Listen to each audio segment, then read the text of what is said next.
আপনারা কিভাবে YouTube thumbnail তৈরি করবেন তা আজকের ভিডিওতে দেখানো হবে। তো আপনারা এটার প্রথমে ইউটিউব থাম্বনেলের সাইজ নিয়ে নেবেন, তারপরে ব্যাকগ্রাউন্ড কালার চেঞ্জ করে দিবেন। চেঞ্জ করার পর মানে আপনারা যেই ভিডিওর থাম্বনেল তৈরি করতে চান সেই ভিডিওর একটি স্ক্রিনশট নিয়ে করবেন।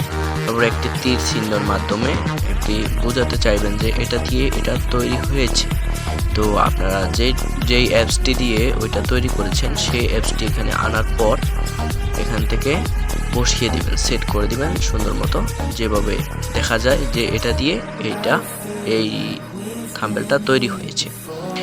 তো আপনারা এখান থেকে বসিয়ে দেওয়ার পর আপনাদেরকে কি করতে হবে, প্রথমে আপনাদের যে থাম্বনেলের যে নামটি, যেই ভিডিও তৈরি করবেন সেই ভিডিওর একটি নাম বসিয়ে দিবেন। তো আমরা এখান থেকে বসিয়ে দেওয়ার পর এখান থেকে কালার চেঞ্জ করব। আমরা এখান থেকে কালারটা সেট আপ করে দিয়েছি। সেট আপ করে যাওয়ার পর ব্লক মেরে দিয়েছি যেন এটা না লড়ে।